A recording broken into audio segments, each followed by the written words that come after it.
This podcast is protected under the laws of the United States and other countries. Unauthorized duplication, distribution, or exhibition may result in civil liability, criminal prosecution, and the wrath of the tall man.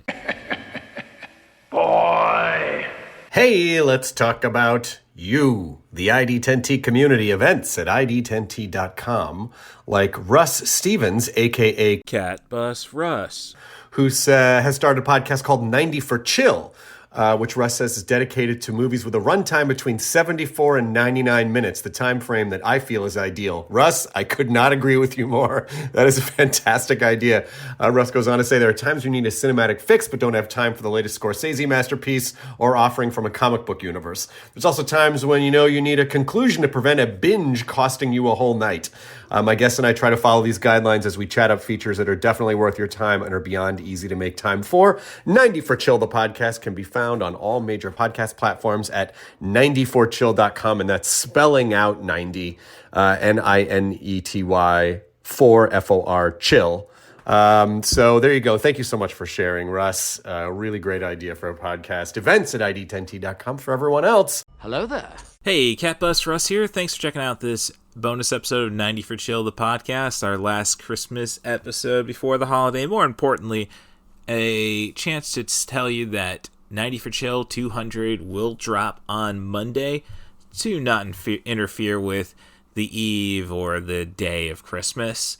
Let me thank the Scoop Staley and Tim Bates for their support on my Patreon. That's patreon.com/IDigCrazyFlix. Just looking for $3 a month. I'll get you a sticker and you get that shout out. Well, this was a throwback episode, so Skimbleshanks was still with us, but he was a fluffy little guy, the one-eared angel, and I still miss that little guy. He thought he was people. I really wish, maybe I should have done a podcast with him. Ghosts of Christmas Past, I suppose. Thanks for checking out 90 for Chill, the podcast, and enjoy the show. Grandpa, I want the truth about Christmas. If it's the truth you want, then it's the scary truth you're gonna have. According to the Book of Claus, Santa, Satan's only son, lost a bet and was forced to spread Christmas cheer. But now, all bets are off. Santa? Yes, there is a Santa Claus.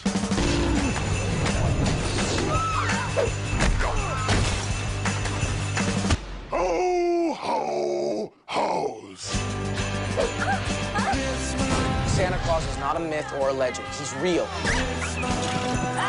Only he's not bearing gifts and presents anymore. Christmas can sure scare the dickens out of people. He's scary yet educational. I'm just trying to spread a little Yuletide fear.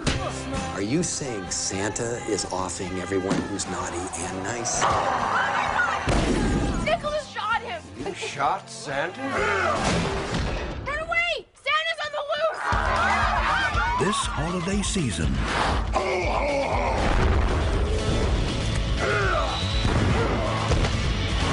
lock your doors, bolt the windows, Aw, Grandpa got run over by a reindeer. Everyone stand back. Things are about to get a little messy. and block the chimney. 'Cause naughty or nice, Santa Claus is coming to town. Santa's sleigh. Go ahead, kid. Let's see what Santa got you. I hate children. Little Hand says it's time to rock and roll. Bring the noise.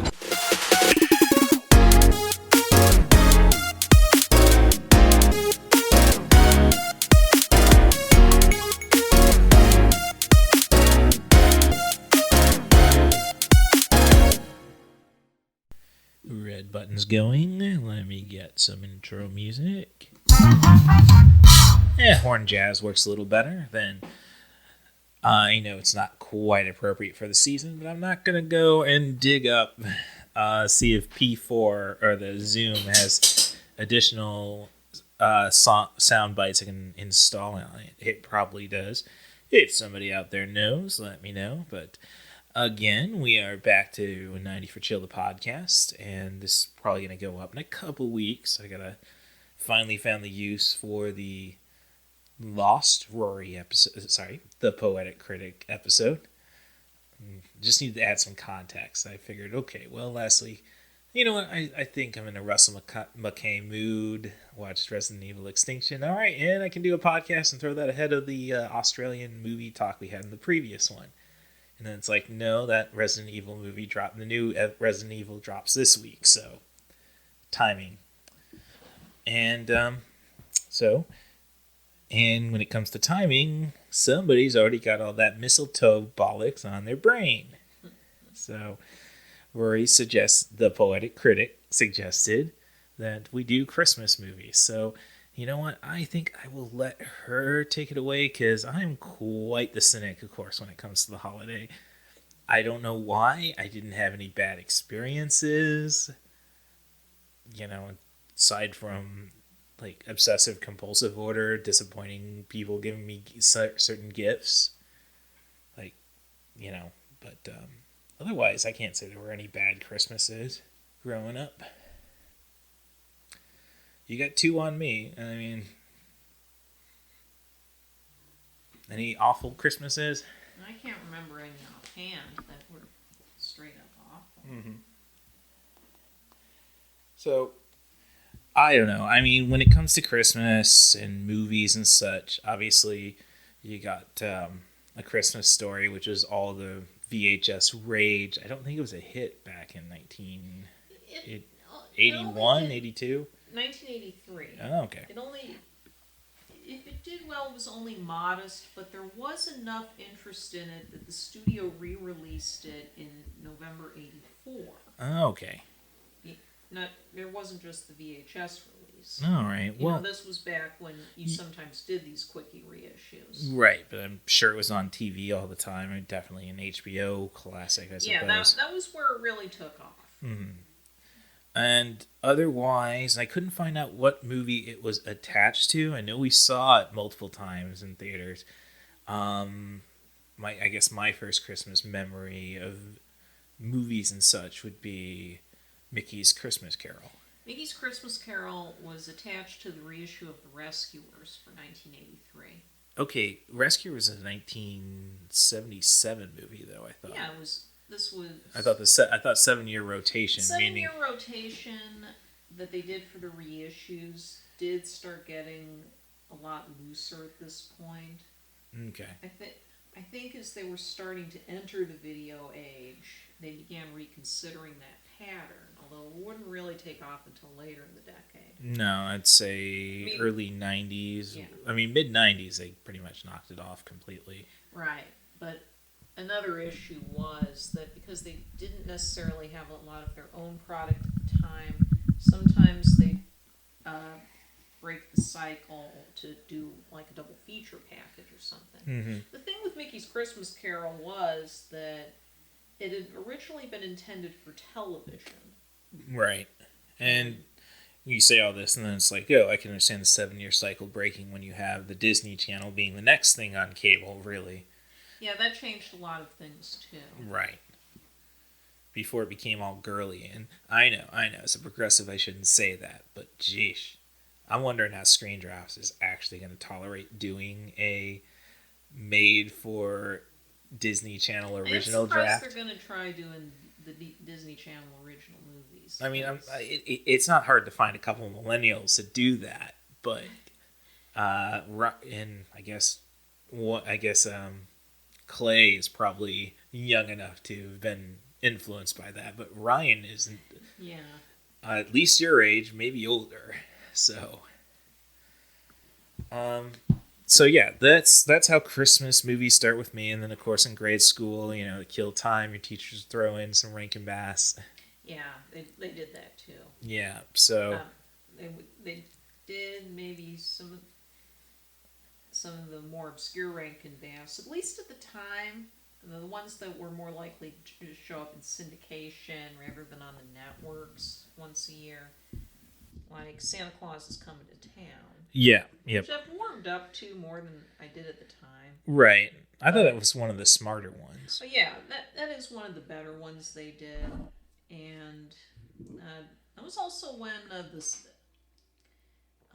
Jimmy Murakami's The Snowman was in pretty heavy rotation everywhere. Mm-hmm. I saw it at school, and I'm sure I saw it in school. I saw it on HBO. I saw it with the David Bowie introduction they added in '83 for the second airing in the UK. Okay. In the UK, The Snowman was created for Channel 4 in 1982. Mm-hmm. And they only skipped rerunning it 1 year, I'm told. And apparently the ratings for the channel that year dropped significantly because they didn't have the airing of The Snowman, so they've never skipped it since. But like the original version, and it's the one you can find on DVD now, has an introduction featuring the original author of the picture book it's based on, Raymond Briggs. But for the '83 airing, they added a bit with David Bowie and doing this in characters, the older version of the boy in the story. Mm-hmm. And that was why I watched it in 1983 when they ran it on HBO, because HBO imported a lot of these kind of things at the time for children's programming. And I already had an interest in David Bowie, despite only being 5. Yeah, I was about to say, all you had was China Girl and Modern Love playing every now and then. On MTV. That was enough. I don't even remember seeing the China Girl video at the time, because that was kind of controversial. Right. The Modern Love video was in heavy rotation. Mm-hmm. That was the one I remember. You see, I just remember Prince primarily and Michael Jackson when it came to MTV back then. There was plenty of that. That's not surprising. But Bowie was almost as big. And Journey, Yeah. Keyboard, invisible keyboards magically appear on walls and bollocks like that. But anyway, what other stuff would they show? Yeah, they'd show like the old Christmas specials, To Kill a Little Time at School, grade school is the. Oh yeah, no, we all got at least one viewing of the Peanuts Christmas special. I don't think we got Peanuts in any of my classes. We did get The Bear Who Slept Through Christmas.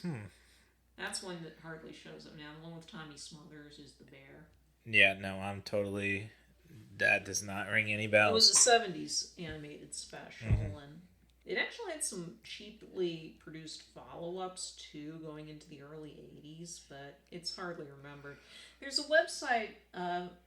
It's a subsite of one by an artist called Platypus Comics, and he's been doing, I think on a yearly basis for a while now, the Island of Misfit Christmas specials, where they tackle the more obscure Christmas productions like these, and he runs down a review. Like he reviewed a Christmas special that featured Mr. T and Emmanuel Lewis. I pity that fool. Chilling out in New York City, or and it's some of the lesser ranking. He's done some of the lesser ranking bass. Like, he didn't discuss Star Wars Holiday Special just because everyone else has. I am still I don't believe that exists. I have yet to see it, and I'm going to stand by that. Disney Plus did not get the rights to the holiday special, did they? They did post, because they had already included it on the large Blu-ray set they did of the Star Wars movies, the Boba Fett animated short. Right. So, I haven't really dug too deep into So it is available on Disney Plus. Okay, well. That bit anyway. Okay, all right. At this point, the Riff Tracks is legally available. Huh. Riff Tracks now has recently put it up on the official YouTube page, the whole thing with the commercial. Oh, well. I guess I'm surprised Disney let that one gray market at worst. Well, I guess I'm surprised Disney let that one slip, because it's kind of like now they're doing. Obviously, last year they did the Lego. They are acknowledging the Life Day thing. Yeah, I've been seeing a lot of stuff for it this year. Like there's a kids short story collection, Life Day stuff. Well, look, I was just more focusing on the fact that we have the Lego Star Wars Holiday Special, and I know Next year, I believe, is the Guardians of the Galaxy holiday special, which I hear James Gunn is an unabashed fan of the original holiday special. Right. And if we keep an eye on 80s Christmas specials, it is interesting to see what stuck around and what didn't. Back in 2012, I think, the AV Club website, which is not what it used to be, but they still have a lot of stuff archived if you know what to look for. They did a whole primer on Christmas specials, and they ran down the most talking about their opinions about the most famous ones, the more obscure ones, kind of the history of that form. And it is interesting to see what used to be in the rerun rotation, what didn't. Like, and at one point, we had, because the 80s were the last big decade for that sort of thing. At the turn of the 90s, there was enough competition from cable and VHS that the networks didn't feel so much of a need to put together special programming that would appeal to kids, like animated specials. That's why the Peanuts specials tapered off and the Garfield specials did. And they were the last one really committed to that sort of thing, because NBC and ABC kind of slacked off on it by the end of the 80s. Because there wasn't really so much of a need for it anymore. Well, and I guess that might feed into my cynicism. Like, okay, so I had 10 years of Christmas, and then screw you, I've had 30 years without. And when it comes down to at least my taste, though, I don't go back. I didn't go back to watch, obviously, 90 for Chill, so A Wonderful Life wasn't going to cut. Right. So I wasn't going to look into, really research Holiday Inn, White Christmas, and all that. White Christmas is, some of those do fall outside your parameters anyway. You're right. I don't get really why White Christmas has kind of been rediscovered, because while it did well back in the 50s, I don't think it was ever really regarded as that good a film. And it's only in the last few years that it seems to have become one of the staples. Mm-hmm. And I'm not sure why, because I remember watching it last Christmas. Because I was trying to fill in some holes. And right, I recall you doing that. Yeah, and I was, I'm thinking, look, I'm not going to put off my Words with Friends games. Yes. Just because I've got this on. I'm not missing much if I look down for a minute or two. Okay.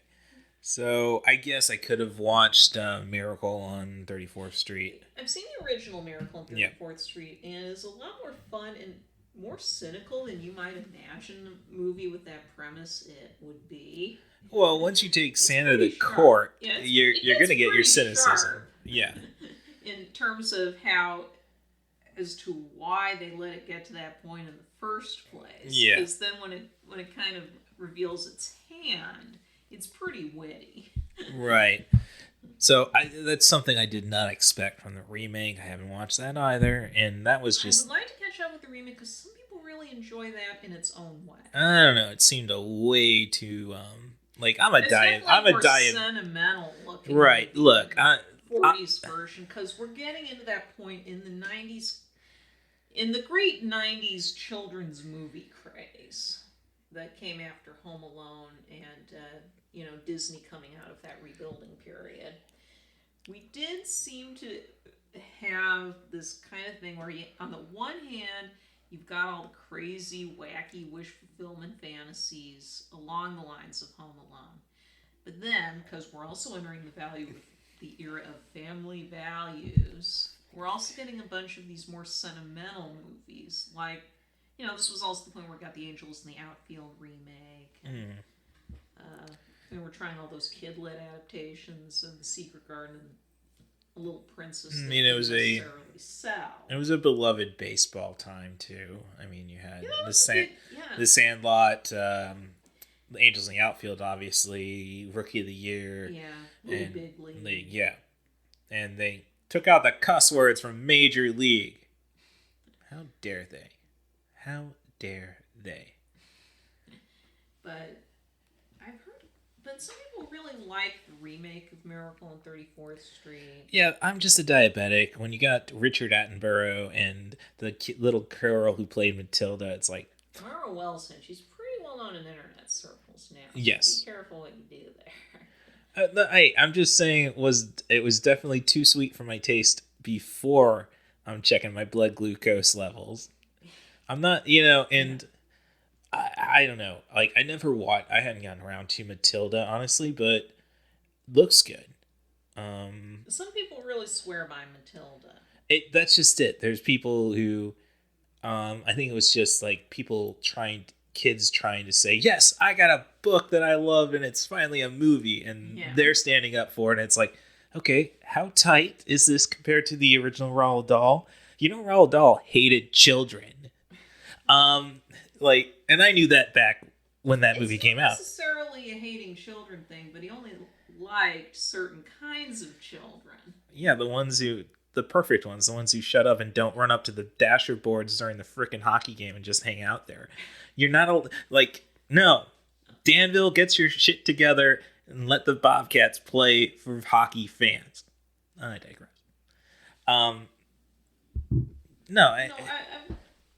My understanding is that the Matilda movie is fairly faithful to the book, although it is Americanized quite a bit. That is really the thing that probably bites my ass by that point. It is more action-oriented. Yes, no, you can tell that. I've read the novel back when Mom would bring me those back-and-forth trips to England before they got their American publication, right, in the case of Matilda. Right, and then you would tell me everything about the book because of your Asperger's disorder, and then I would go and take the little tests to score points for my reading courses solely based on my memory. Hey, thank you, Roar. Yeah, but I don't know. Mom was very weird in the sense that I think she thought that if it was on PBS, it was fine for you. We were watching Monty Python videos at 9. I was watching them at 9. Yeah. But a lot of TV stuff was milder than what they did in the movies. Well, I was about to say we're still, you can't work around, you can't mild the Hungarian phrase book. Yeah. But let's turn us back around to the 90s kids thing, because there was also a point where one of the reasons Home Alone was as big as it was because it was very much a Christmas picture.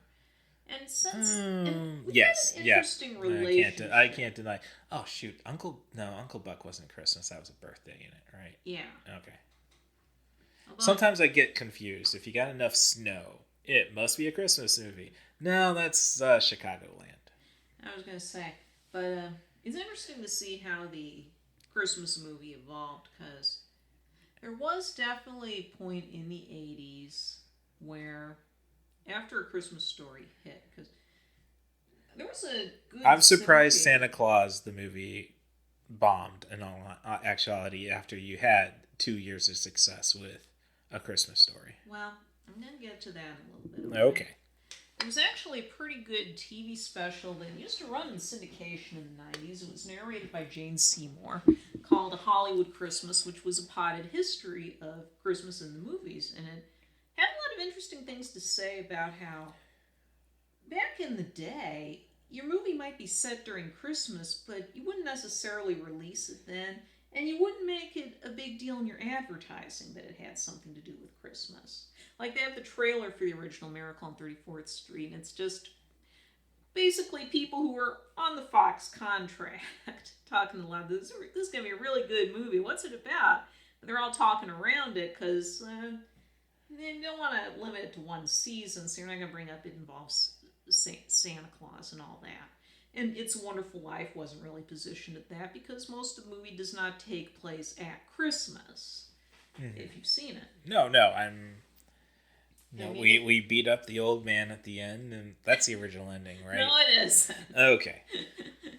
What makes that Saturday Night Live skit brilliant... There's a great... I have a good explanation for this. Yeah.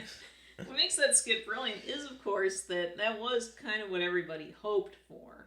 Because, and in fact, I've read that originally Clarence was going to appear to Mr. Potter at the end of the movie and possibly induce a heart attack, but they thought that was a little too mean.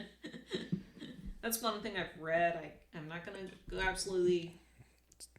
I don't know. Now But it was kind of unusual at the time that, Mr. Potter does get away with it, because the Hays Code generally didn't let you do that. You had to punish your bad guy. Yeah, you're right. So it was a little unusual. More realistic than at the time. And that kind of makes me wish they could have worked the death of the landlady in Gremlins till closer to the end. But that's like maybe send her up into orbit, and then she crashes through the windows in the greenhouse. And anyway, so, it's a Joe Dante movie. I don't think he'd object to that kind of ridiculous nature. Right. Okay. Now, but in this TV special, they also discuss how in the 60s, because TV got in on special Christmas entertainment pretty early on. I mean, they were doing like live Christmas musicals in the 1950s, or maybe doing nativity stagings. There was the first opera that was ever written for television, Amal and the Night Visitors, was kind of an annual tradition for many years, though that petered out by the end of the 70s. So that kind of discouraged, movie makers from doing anything specifically Christmas related, and that's how you got films like low-budget exploitation movies like Santa Claus Conquers the Martians, or the famous Mexican production Santa Claus from 1959, had really long afterlives on kiddie matinees and on television. Yeah, but for your sanity, we recommend you go to Pluto TV and just turn the Mystery Science Theater 3000 channel on for those. Yeah, of course. Yeah. But those hung around for a long time, partially because there weren't a ton of alternatives. Walt Disney didn't do a lot of Christmas related movies in his lifetime, aside from, I think the big exception was Babes in Toyland, which was his first all live action musical in 1961. And in the 70s, there was very little made, partially because we had tended to associate Christmas with a big musical and a family-friendly thing, and that was just not New Hollywood's wheelhouse. It just wasn't. And, television was still making lots of seasonal programming. I'm just thinking we really need a Scorsese Christmas special. But then A Christmas Story comes along. I mean, Joe Pesci is just cut out to be an elf. Okay. But then A Christmas Story kind of hits a sweet spot. And there kind of does start this run on more Christmas movies again. And some of the more family-friendly ones have been theorized as being kind of a rejoinder to the fact that among the few Christmas-themed movies that were around in the 70s were the horror films. Yes. Which the same director of right, Christmas the irony also of that. did the original Black Christmas. Good old Bob Clark. Yep. And where was the Porky's Christmas movie? That's something I did. And 1984 had the panic over Silent Night, Deadly Night. Right. And then in 1985, you get Santa Claus the movie. And what's interesting about it being a bomb is that it is only in a way, it would only have been considered a bomb when you considered what the budget was. In this country, it grossed about $25 million. That was about half the total budget.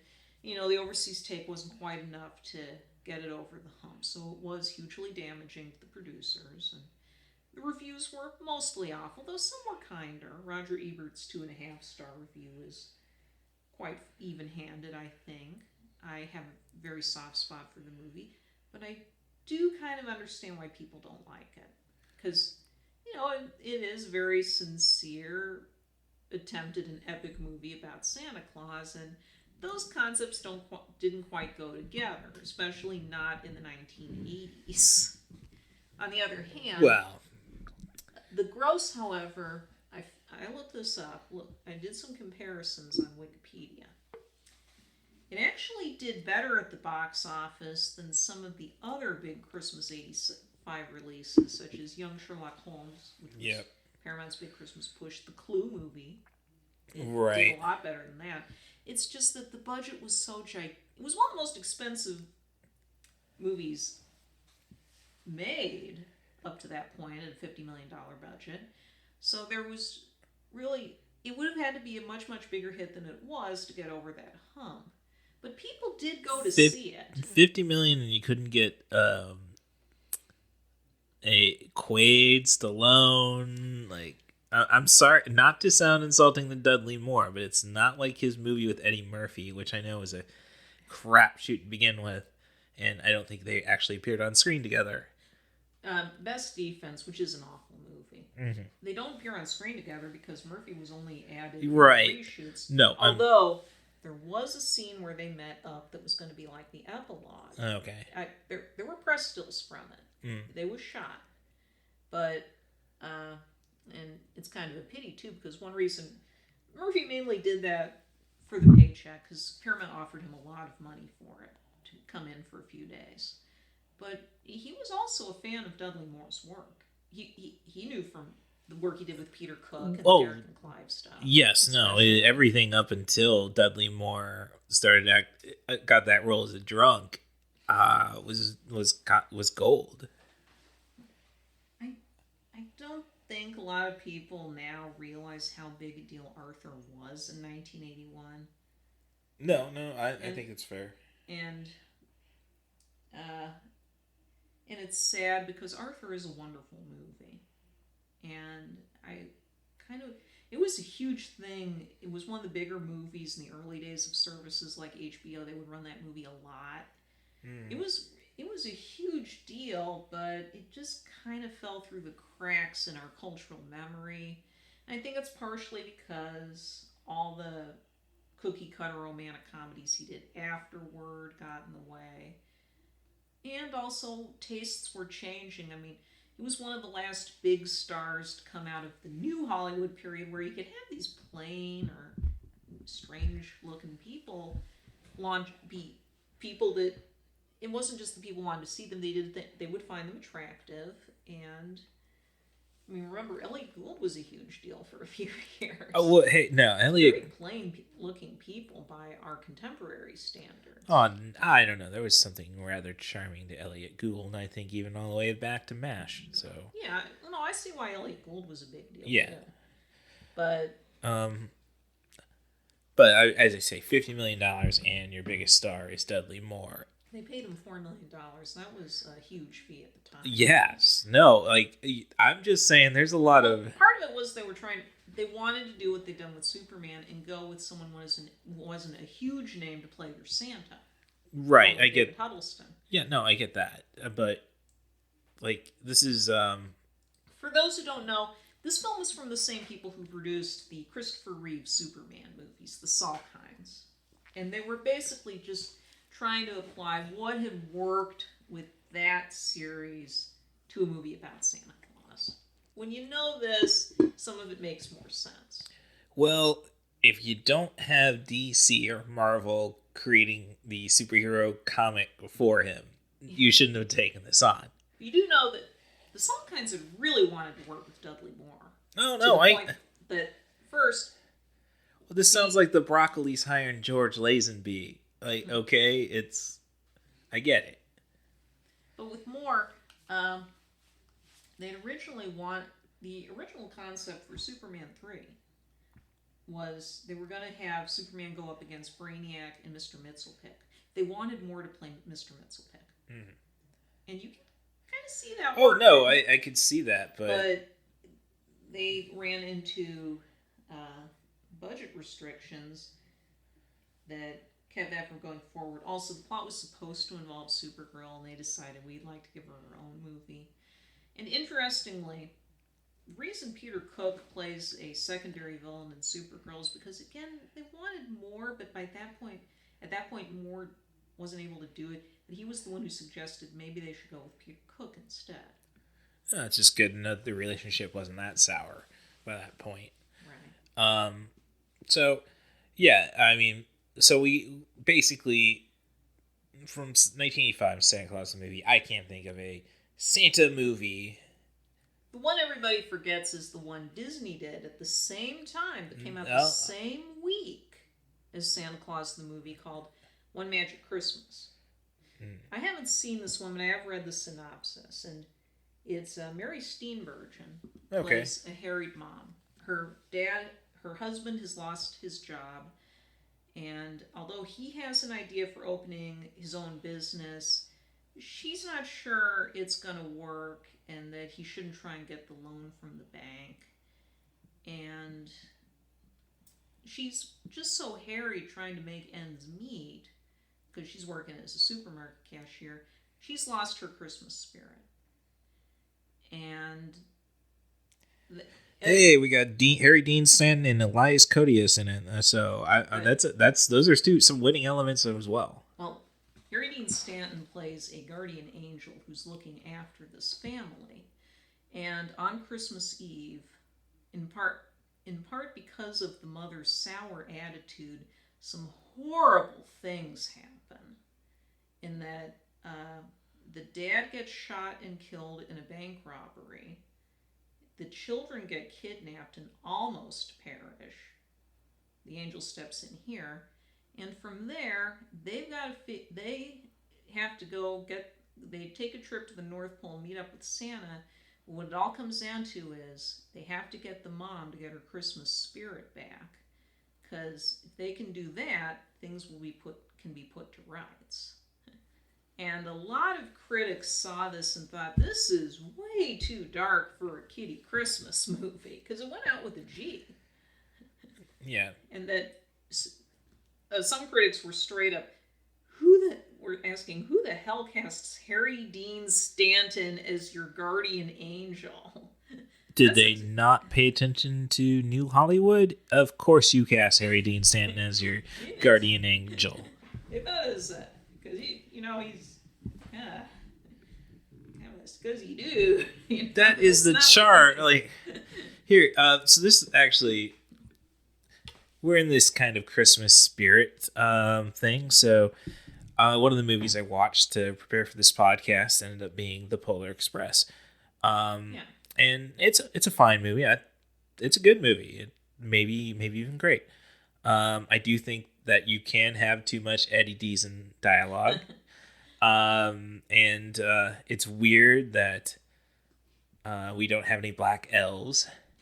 Like Tony Cox is our one black elf.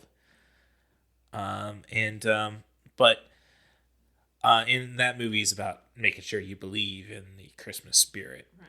Santa Claus primarily. And I appreciate Tom Hanks doing all these roles for it.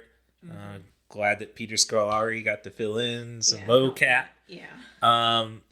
But when we got to the hobo, it sounded to me like, did they get Tom Waits for this movie? Yes.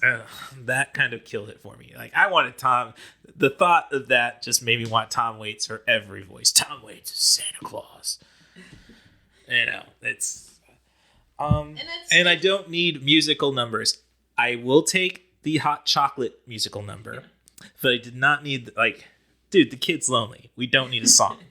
Okay. I didn't mind that too much, but then it goes back to an interesting point, because if there is one thing that One Magic Christmas and Santa Claus the movie do, is they do play the idea of Santa Claus pretty straight. Yeah. This great force for good. Which I could transition to another movie I watched for this, but we'll and the thing is, I don't think we had another movie that played the whole Santa idea that seriously again. Discounting that Miracle on 34th Street was a remake in 1994, until The Polar Express in 2004. Mm-hmm.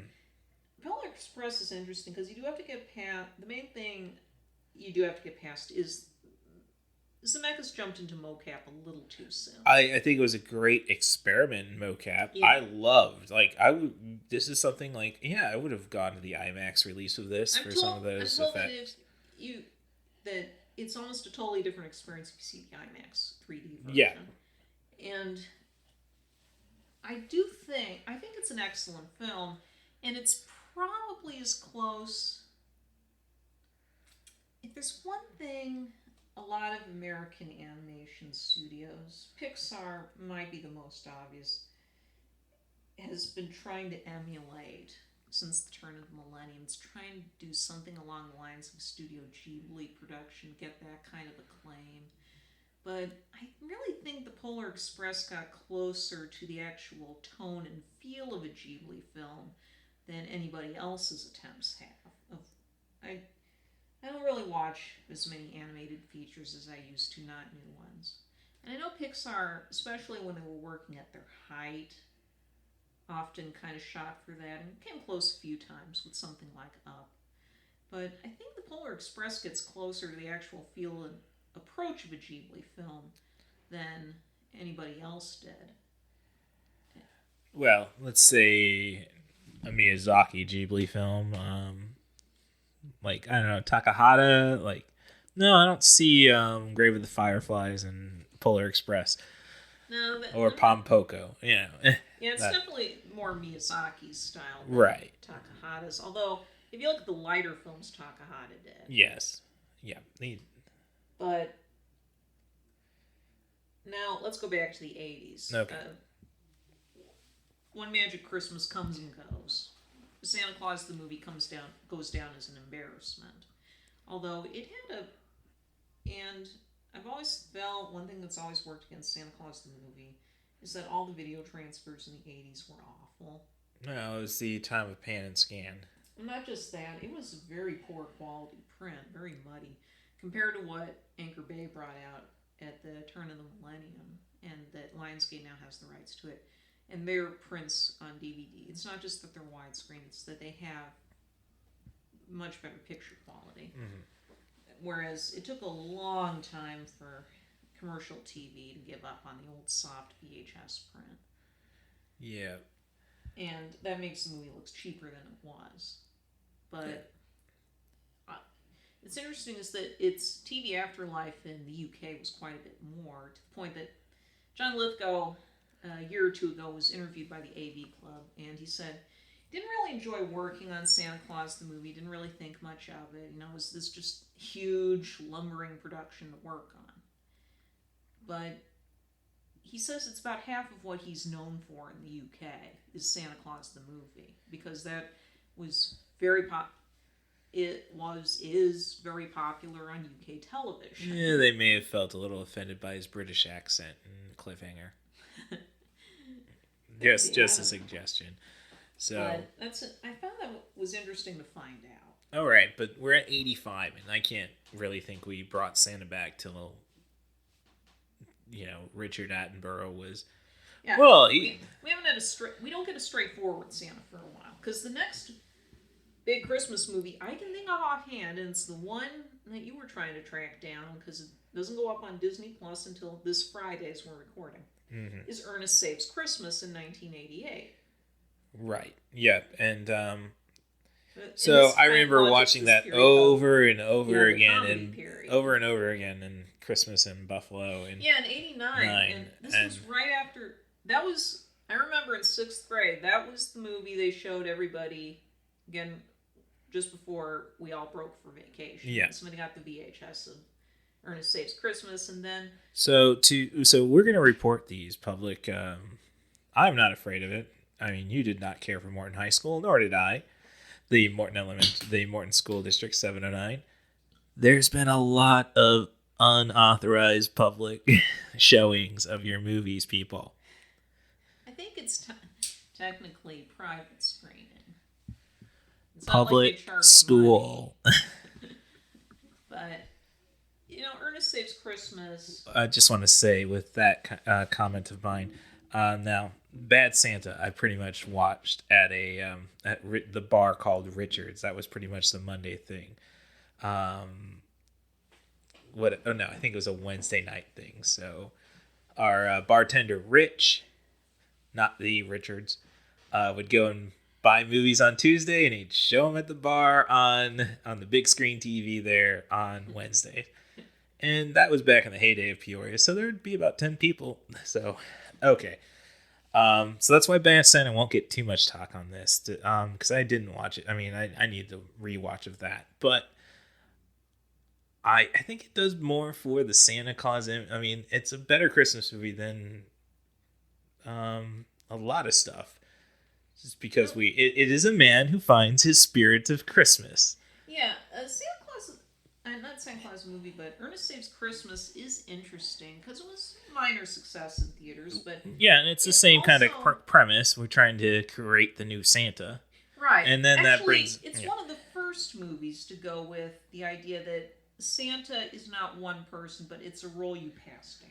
Right, that's what James Bond is. Screw the broccolis if they tell you otherwise. Like, Idris Elba should be the next James Bond just so we can get a proper remake of Live and Let Die. I mean, we don't... It seems like so much of what Ernest Saves Christmas does has since been copied, and especially direct-to-DVD, not TV Christmas movies. There have been a ton that have used the... We have to find a successor for Santa Claus. Right, no, the Santa Claus franchise is... the Disney Santa Claus films took this in even goofier just as goofy a direction. I've only seen the first two, and I can say at least they were good. Like, Ernest Saves Christmas does still play the Santa idea straight, but once you switch it to Tim Allen, it starts getting goofier. Well, because the star of the Ernest Saves Christmas is Ernest. Yeah. And he's trying to pump somebody up into accepting the mantle and ruin Vern's life. Like, I stop and try, I really wanted to see it just because, that was pretty shoddily made. Like, did we have any, did we have any dollies for the cameras to be on? I'm just saying, it's kind of like a network TV, at least from my memory, but... Yeah, well... And, it's like Ernest was making money all the way through, maybe not Ernest Rides Again, which was fun. I mean, I think we had to call, as an Anglophile, I'd have to call bullshit on Ernest being King of England for a brief moment. Spoiler alert. Like, why didn't we get more Ernest movies? And then he went to Africa. And yep, now we shot it. So, but Ernest was meant to be a white hero, a white savior. Like, no, now I'm done.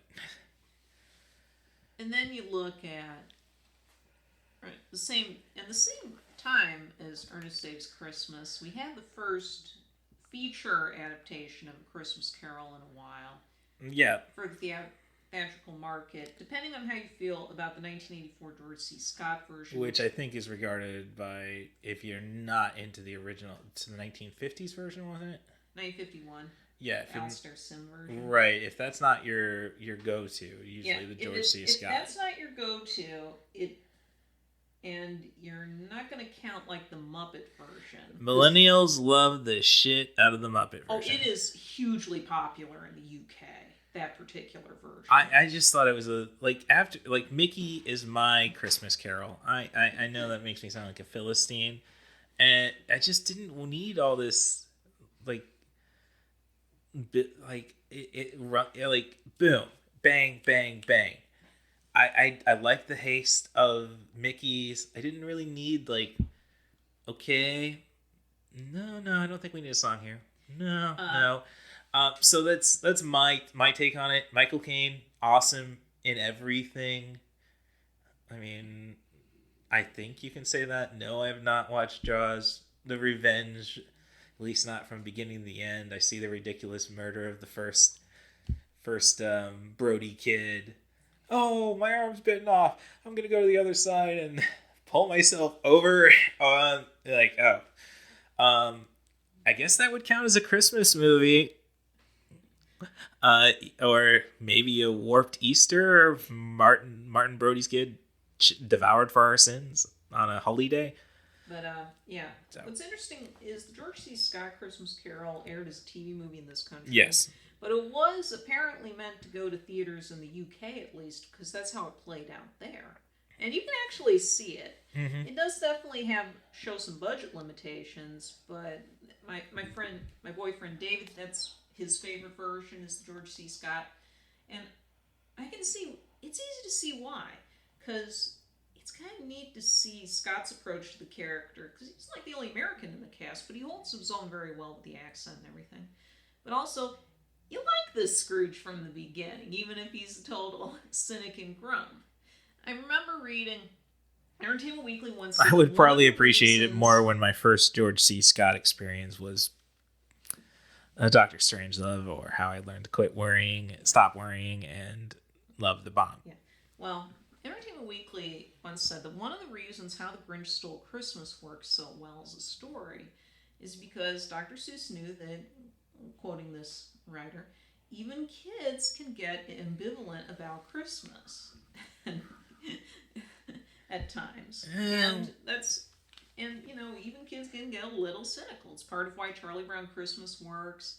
And the George C. Scott Christmas Carol kind of gets on that too, where you can understand why you'd look at it in a cynical way, but then you can still be softened up by it. And that makes it really enjoyable to watch. It's something you can really follow even through all the familiar story beats.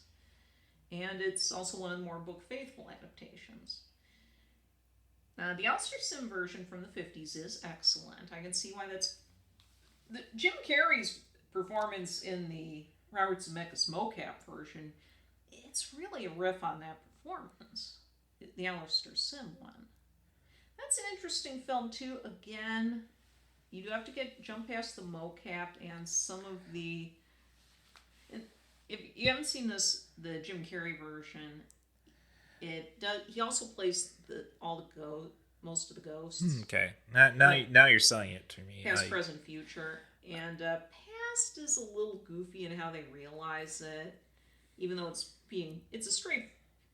The thing about the Carrie Christmas Carol is that Disney was kind of deceptive with the marketing and made it look more like a comedy than it is, because it's one of the darker versions you'll see. Oh, well, again, you're especially selling when they get to the end of the present segment and then go into future, it gets very dark, and that works very well.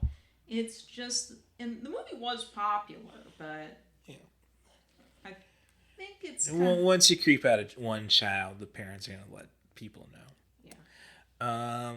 So we got into the 90s, and as I say, I think you throw Judge Reinhold in a Christmas movie, so I'll stand for the Santa Claus. Maybe not the sequel, because again, just unnecessary. I've never seen the sequels. I thought you were dragged out to the second one. No, I wasn't by that point. Okay, well, so the second one, like once you have evil robot. 20s by that point. When was the second one? Like 2002. God damn! Why did I go? Like that's something I shouldn't. I guess I wanted popcorn. And here's a hot take: microwave popcorn tastes better than movie theater popcorn. Or at least I can fix it right. I don't know. Yeah, but we're kind of getting more into goofy franchised Christmas movies by that point. And I think now this totally... There were the Home Alone sequel. Right. Now they've done a distant sequel with this new Disney Plus film. Which is, the premise pretty solid, honestly, if you're going to do this chat. I've heard some pretty divisive thoughts about how well it works, mainly because... I didn't say it was going to work. I'm just saying it looks like they got it set. Trying to find a new angle on it. Right. Makes more sense than Spies. What other Christmas movies? The 90s. I'm trying to think. Reindeer Games. I did like they brought... That was like turn of the millennium, really, but I remember how they did work that into the Roof Tracks Yule log. It was fun. Well, no, that's just it. You got your overly franchised stuff, and then otherwise, I can't really think of too much Christmas. One other movie, Love Actually, is pretty heavily Christmas. Yes, no, and it doesn't quite work for me. Oh, you probably wouldn't dig About Time. I love Richard Curtis. I've even turned around on The Boat That Rocks or Pirate Radio. I don't know. With Curtis, I do think The Tall Guy is one of the best things Jeff Goldblum's done that most people don't know about. That was his first screenplay, and but that's one of those movies possibly because it was a Miramax pickup in 1990, although it was made in 89. Seems to be very hard to find right now, despite the fact that it's Emma Thompson's first movie. She had just made the jump from television comedy. And it's Rowan Atkinson mocking himself, basically. It's got...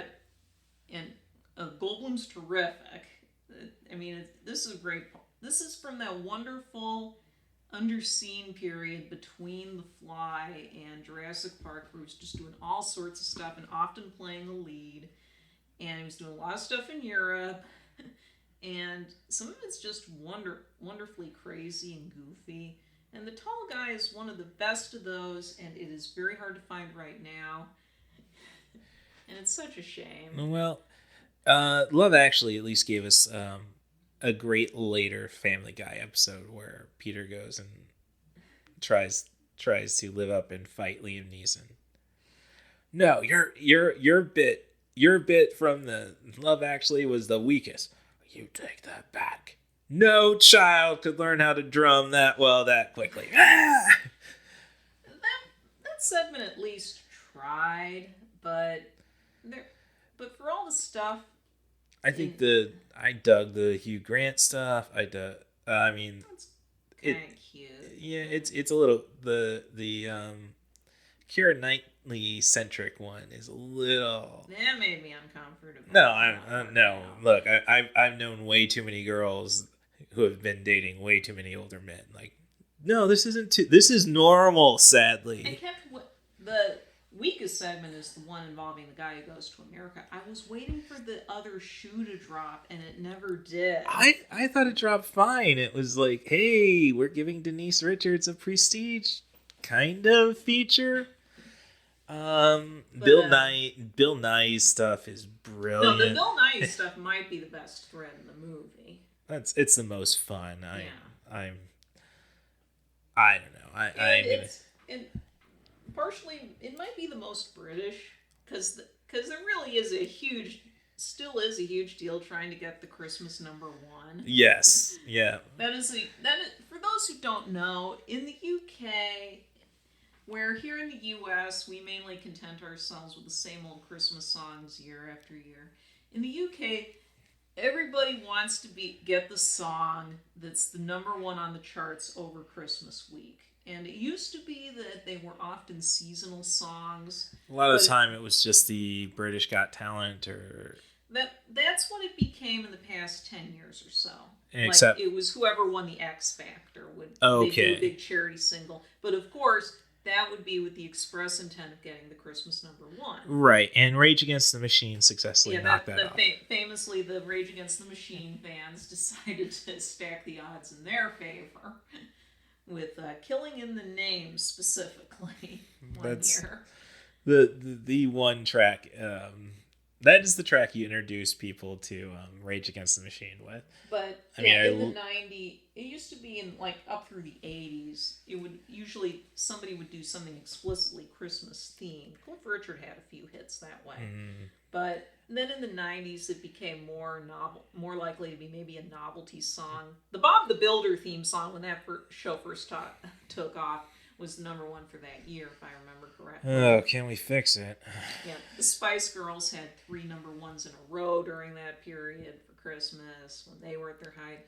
1995 boiled down to, was it going to be the Beatles' as Free as a Bird, the posthumous off the anthology one, yeah. Or was it going to be Michael Jackson's Earth Song? And the latter one. Oh. Yeah. No. Yeah, I don't know. I mean, as I say, I have not watched the Pharaoh versus Allen, because I kind of fear that I'm in a position where my stance on Woody is still not going to change. This is all litigated back in the 90s. He was exonerated. Move on. That's my stance. Now, I'm not going to deny. It's a weird situation, I guess, because with Allen still being alive and I want to see Woody Allen movies, I kind of don't want to be canceled. And while Michael Jackson is, you know, we're still waiting on you. Every Halloween, we go to the graveyards and just waiting. Where's the Thriller dance gonna happen? It's like Linus needs his great pumpkin. Michael Jackson, you could be that.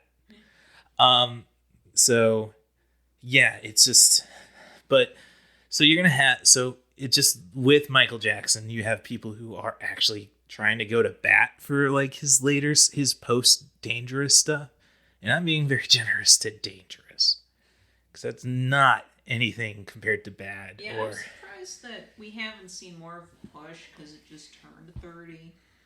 But yeah, but maybe it's a good thing because it's right. No, we have to start reevaluating Michael Jackson if you like it or not. Yeah. Well, there are people reevaluating Michael Jackson, but it's almost exclusively positively. That's what's going on. Yeah. So you're gonna find there are a lot of people out there arguing for positive reevaluations of the post-bad material. That was the famous book of essays on famous rock pop albums, 33 and the Third paperback essay series. Okay, yeah. I think, if I remember correctly, the Bowie album they did was low. The Michael Jackson one is all about dangerous, is the one they picked out. Well, I mean, Black and White's a banger, so, I mean... If you cut out the entire introduction. I don't know, it's been a long time since I listened to Dangerous.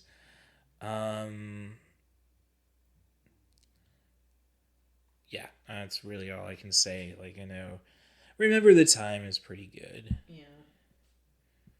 We're gonna if we keep talking about it, we're gonna end up doing the Family Guy Barry Manilow bit. Well, you can't really fault Mandy. Yeah. And Copacabana is always fun when it comes on. Mm-hmm. Now, I'm looking at, more recent Christmas films and looking up the Freeform listings on Twitter, because, Freeform has the most popular of these let's run a bunch of movies on a cable event that aren't the original movies like Hallmark and Lifetime do. It's strictly a millennial thing again, or Gen Z, I think, in this case, because I had to explain, if you listen to the Nightmare Before Christmas podcast I did with Allie from Allie's Accessory Shop on Etsy, I had to explain what Freeform is. It was the Family Channel. Yeah. And it was ABC Family. So we're slowly getting rid of the Christian crap, and which is something I think might be disturbing, that we've gone through an hour of Christmas movie talk, and yet we haven't mentioned, dare I say, the reason for the season. Well, there just aren't a lot of movies on that topic. So it's the exact opposite of the Jesus and Santa lounge act on South Park. Yeah, sort of. I mean, there have been plenty of movies about the whole span of Jesus' life. Yes. Of course, your biblical epics. Right. That used to be a big deal, but you don't see a lot of movies or specials specifically about the Nativity, because there isn't much to it. Right. And now, I did see an ad for a kitten nativity, and just cats in all the roles. Is Jesus a kitty? Oh yeah, little orange one. And I was thinking, and I went on a rant right away at work about this. Doesn't this make more sense that God is a cat? It would explain why he's just indifferent. That's why the world's in so much chaos. Not because he's mean or hateful or spiteful. He's just napping. Natural disasters of just him knocking stuff off the shelves. Cats be like, Jesus is a joke. That's just a way to make him relatable to us, because we don't understand the godliness of cats.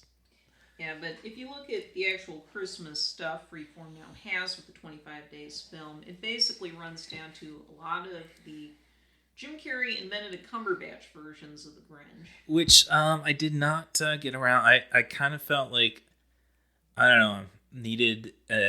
I guess that's what my binge was missing. Was just a regular live action Christmas movie.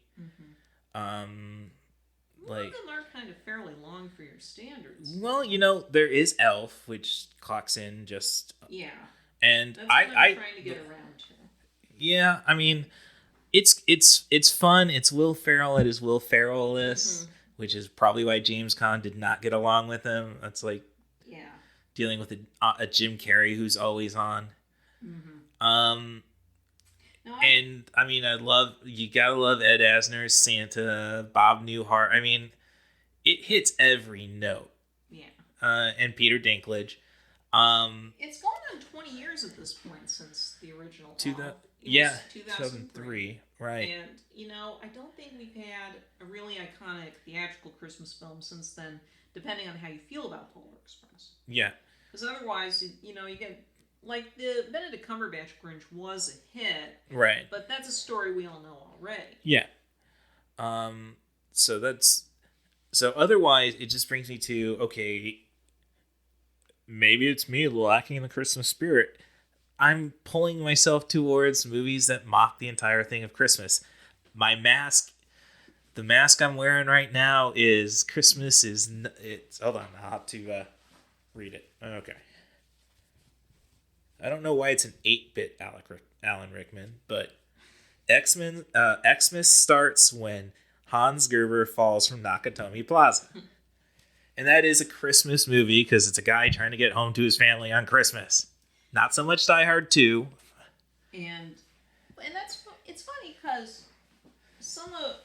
Like, Mom was telling me she thinks, Lethal Weapon can count as a Christmas movie. Yeah. Like, that's one of the next screen drafts they're going to do for December is going to be Christmas adjacent movies. Okay, then I'd say that. Now, Gremlins is... Shane Black likes Christmas. Look at The Long Kiss Goodnight. You see, I almost picked Christmas. I almost picked that one up on iTunes. But again, we're talking about movies that are pretty much like, Christmas exists as a backdrop. It's like... Shane Black likes using that backdrop. Yeah. And he does it in Long Kiss Goodnight, at least he does it very well. Oh, no, I'm not saying he does it poorly, but it's kind of like Christmas should be like outer space, I think, for a lot of franchises now. Like horror movies. Okay, I don't think we can really do anything more with Leprechaun or Pinhead. Just shoot him into space. And I'm thinking, where's my Terminator Christmas movie? Let's just give, could you imagine the musical numbers or a Santa? And I guess you'd have to say the original Rabid. Yeah, that's a Christmas true. Ruined. That's definitely true. So, but otherwise, like, as I said, Christmas adjacent movies. And what other movie was I thinking of that is pretty Christmas-centric? It's kind of taken... Something's been slipping my mind, and it's not Iron Man 3. No, yeah. That's Shane Black again anyway, so... but you were talking about cynicism. And that is definitely something that a lot of the more recent kids' Christmas movies do seem to be struggling with. I mean, it goes back at least as far to how the Jim Carrey Grinch tries to handle things. Yeah, that's another reason why I didn't watch the Jim Carrey's Christmas Carol, because maybe I'll have to blame Robot Chicken, like the episode where the nerd's trying to save Christmas and he ends up facing the Grinch. Oh no, not the Grinch from that crappy Jim Carrey movie. Oh, what's the difference? You raped our childhood. Yeah. He is not the problem with that movie. Look, I'm more than willing to blame Molly Shannon for any bad movie. She doesn't have that much to do. No, I liked the Jim Carrey Grinch at the time. But it is a noisy movie. It doesn't have a great visual aesthetic. The approach to the adult Who's is really weird in terms of the visual. And it does... We have become... It's one of the first movies that got obsessed with trying to come up with backstories for villains that we didn't, or just strange characters in general that we do not need. Right. And, I mean, you can't let the characters just exist as is. So it's I'm just trying to figure out, how did you get to see that movie opening weekend? Because we drove out to see it and it was sold out. I did not expect that movie would be as huge as it was, because Carrie had not. Yeah, it was kind of on. He hadn't had a huge hit since Liar Liar at that point. The Truman Show was big, but that wasn't really a conventional film. Right, and I think he alienated his audience by doing the prestige pictures. Yeah, but Grinch was huge. No, I wound up seeing it at a Sunday matinee. Okay. I just got into the theater for it, being alone, and I will say that of all it is actually one of my favorite movie-going experiences ever, because the kids in the audience were totally into it. Okay. In a way that I've rarely seen.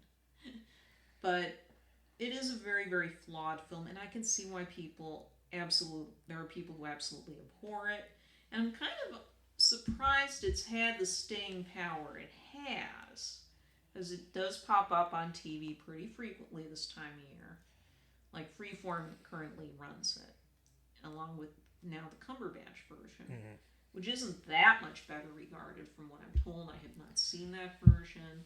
But it sounds like it kind of falls into some of the same problems. Yeah, I gotta support the crew from Jersey, since it was Scott Mosier who was at least a co-director on it. Right. But when it comes, as I say, I ended up watching Christmas adjacent movies. I guess you'd actually say Santa's Sleigh, starring Bill Goldberg as Santa Claus, who had just gotten out of his 1,000 years of giving joy after losing a curling match against an angel. Like, if you get too many people quoting Elf, and believe me, since my bank wants to do Elf as our Christmas picture, it's gonna. I got to deal with it. Seeing James Caan immediately attacked by Santa, get his hands impaled onto the table as Santa turns around and sets Fran Drescher's head on fire with some sherry and then drowns her in some eggnog. Just booting the crap out of Chris Kattan. Killing the dog, which is always good for a movie. I am going to stand by that. And then, killing. It's fun. It's could have done. I mean, Brett Ratner's got his name attached to it, which kind of I don't know. Maybe we shouldn't put the producer credits in the opening credits now.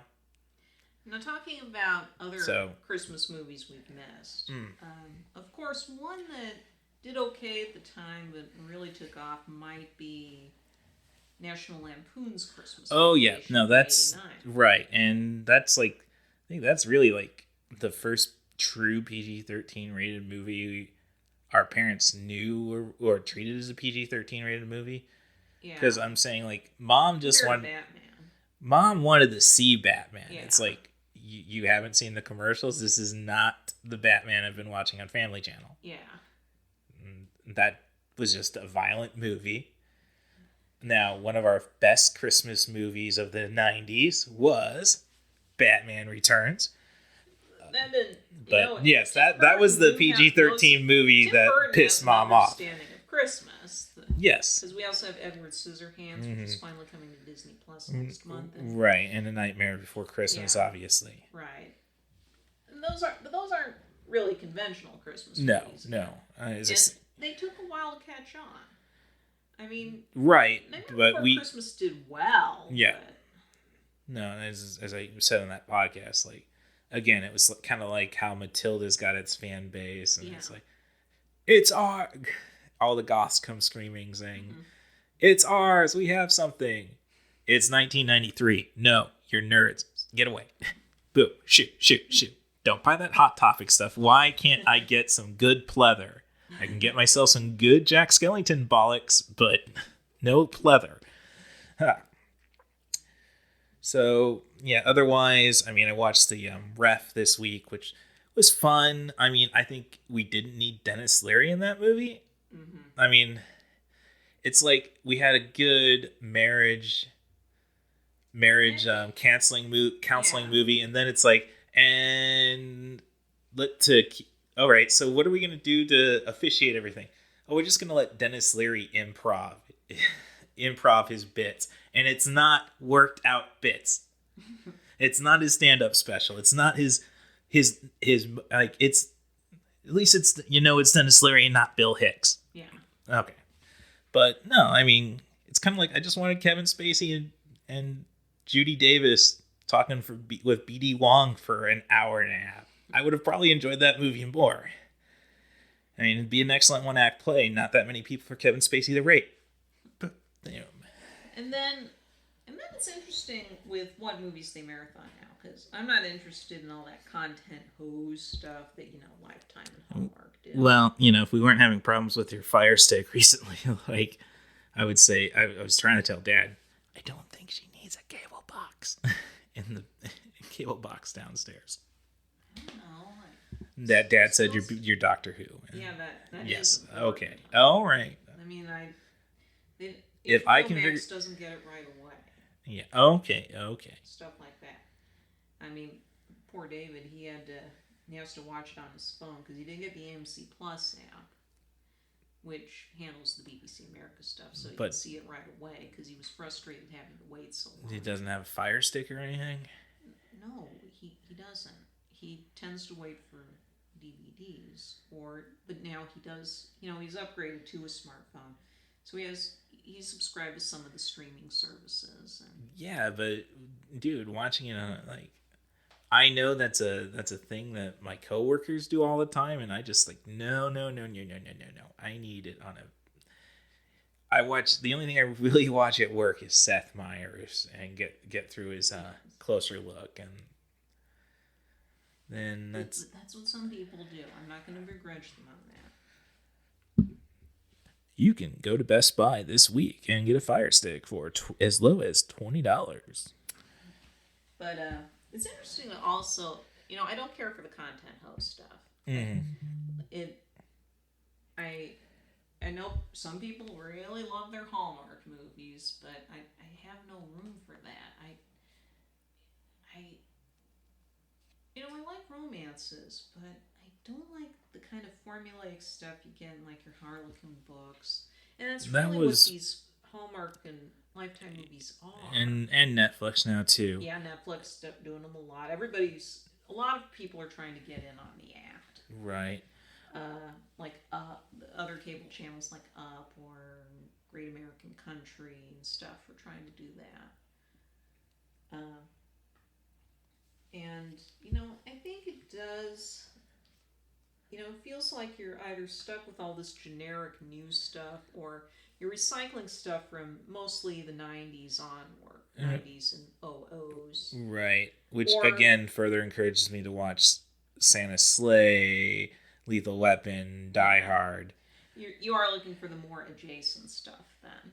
Yeah, I'm just I know we are treading pretty much over the same story over and over again. Yeah. Give me some little green monsters that scared the shit out of me for 32 years. If I wasn't dating Allie, I don't know if I would have gone to the art. I probably would have balled up and gone to the art theater, watched Gremlins in Champaign, but and also, it is interesting to see what movies get associated with Christmas despite having no connection. Oh, really, yeah, no, that is something I did note. Why the heck did Mad Max get less time than Mumbles? Or some of the movies that, like Disney with their freeform stuff, while this year, because AMC bought the rights to a lot of stuff Freeform used to show, and now runs that incessantly because AMC, they have Elf and... Right. I'm just glad Shudder is owned by AMC, so I kind of get it vicariously. And now they run all the vacation movies, in mini marathons during this time of year. And then you look at the movies we kind of associate with the holidays that aren't holiday movies, and even adjacently. Yeah. Maybe one minor scene well, as I say, Toy Story movies. All you have in Happy Feet is snow. Yeah. Toy Story, you have the end of the first movie. Yeah, and the fact that it is about toys. So yes. that kind of makes sense. Or you have the Frozen movies. You probably throw which the are Mighty... well, the first one is set in the summer, and the second one is set in the fall. And the Christmas one canonizes Olaf. Yeah. I did not need that. I did not need that 30-minute cartoon. You saw that? Oh, you saw Coco, so you saw that short. Yeah, first week. So saw Coco first weekend. Because like a week or two in, people got so mad they had to sit through the Frozen short. That I mean, the kittens are cute, and I almost bought the Olaf holding the kittens Funko Pop, but no. And I like how I mean, the Mighty Ducks movies are probably because they did in rotation. It's funny to see that they had to do the same thing. For those who don't know, Coco came out in Mexico first because to more directly tie into the Day of the Dead holiday. Yeah, it makes sense. And they included the Frozen short too. Oh, they were not interested, so people were spreading online. Okay, if you want to see the movie, but you don't want to sit through the short. Here's your timestamp. Yeah, and they did that in the U.S. too, so it became pretty clear that they have to do this. So Disney just said, okay, we're not going to have the short anymore. And some people pointed out, did Disney do this because they figured nobody wanted to see a movie about Mexicans celebrating Dia de los Muertos? So let's put on a short about white girls celebrating Christmas. Yeah, I mean, that'll lure people in. Well, I don't know. I didn't know I was gonna walk into a bloody short. That's another thing. Like commercials said, there's gonna be. Like I knew Roger Rabbit was gonna screw some shit up before I saw Dick Tracy. Yeah, no, a lot of people were taken aback by the length of the Olaf short because it was supposed to be a television special. Right. No, it's obviously 22 minutes. And Disney decided, no, we're going to attach it to this movie. Yeah. And they didn't make that clear in the advertising, that it was going to be more like an added attraction the way Mickey's Christmas Carol was. Instead of, here's a quick short. And you put Mickey's Christmas Carol ahead of a movie that was not a success in 1977. Actually, The Rescuers was a big hit in 1977. It was one of their bigger hits in a...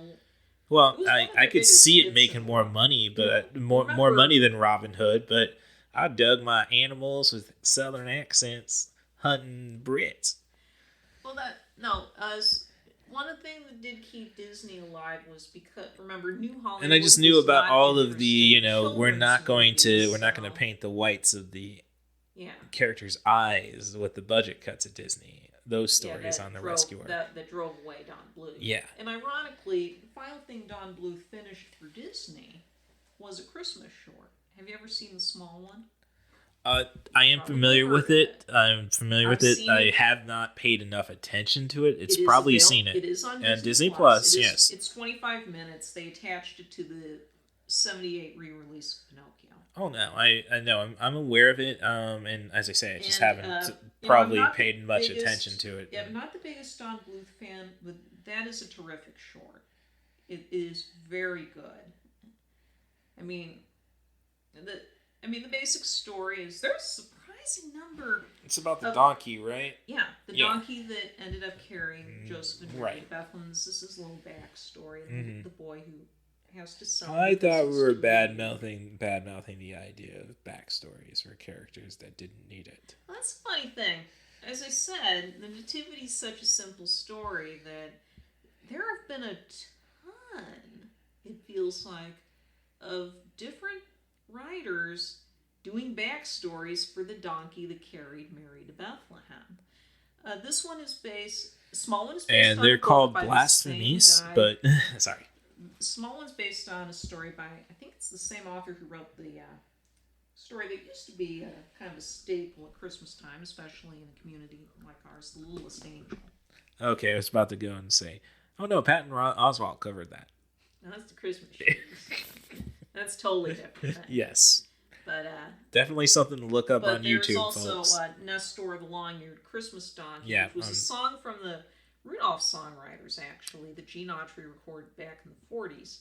It was always a lot more obscure. Rankin Bass did an animated special I think I'm 77. Yeah. Yes, There was a solo riff tracks with Michael J. Nelson. That was the first Christmas riff tracks ever. See, Nestor Along you Christmas see the best song about a donkey is "Lucky the Luckiest Donkey" by punk band Gutter. Damn it, what are some Guttermouth, which I got to see them open their set in Bloomington a few years ago, acoustically. Yeah, and it's a story about a donkey in Tijuana, and we'll leave it at that. And there was also a TV special around 1980, I think, called Little Brown Burro. They screened that once at my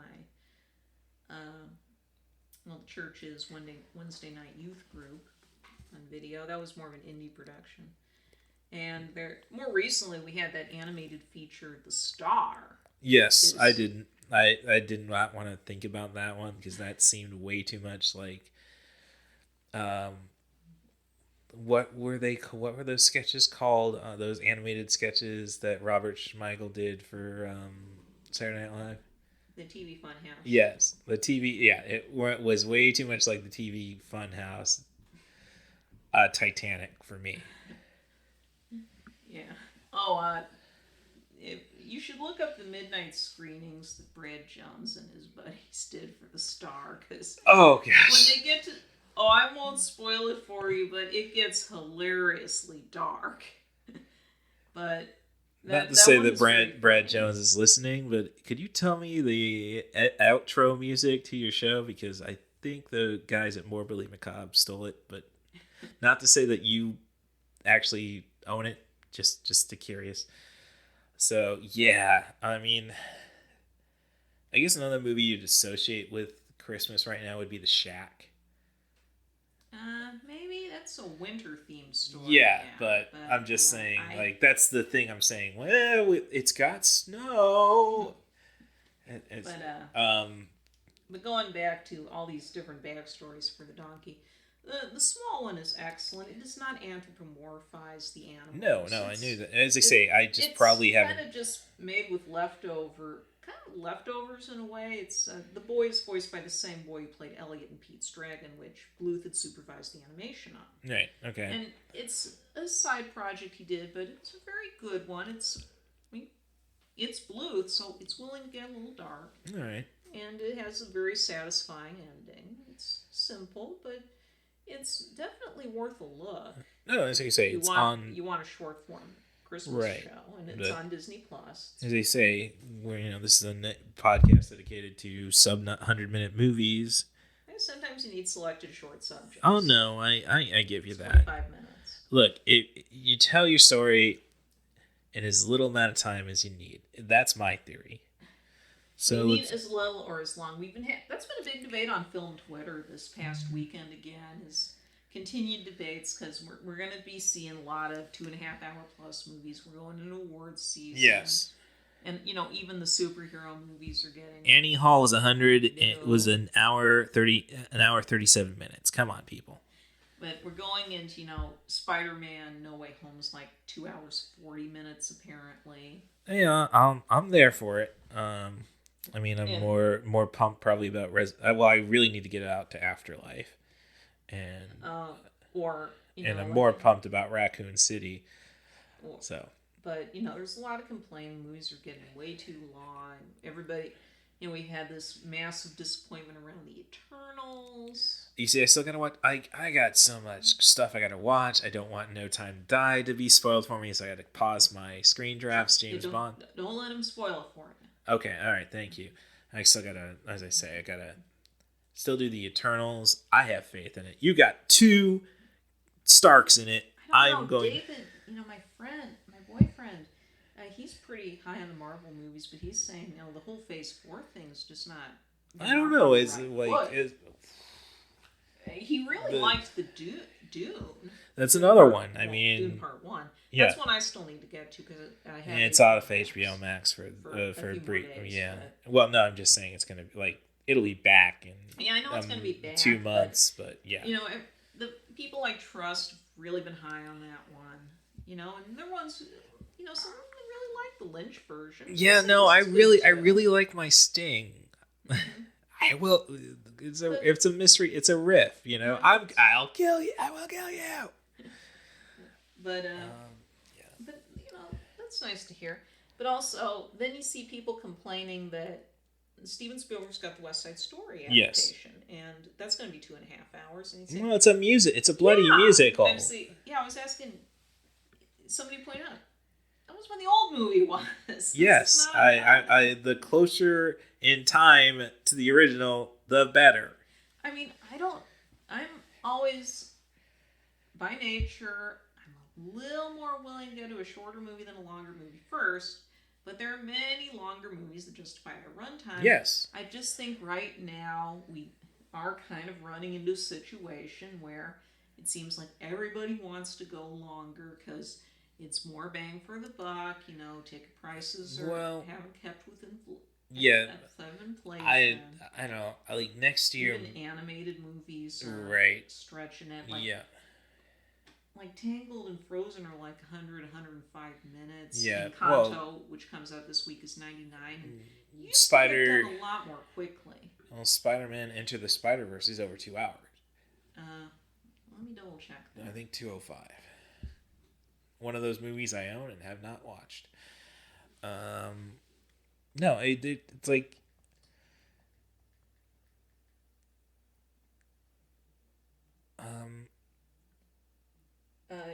Into the Spider-Verse is 117.